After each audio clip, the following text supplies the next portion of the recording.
Hello everybody and welcome.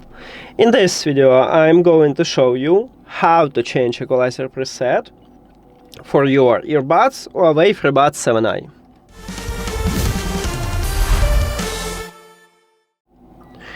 So basically for this application we can install two applications, is HUAWEI Audio and HUAWEI Live. I'm going to use HUAWEI Audio, but it's similar on HUAWEI Live.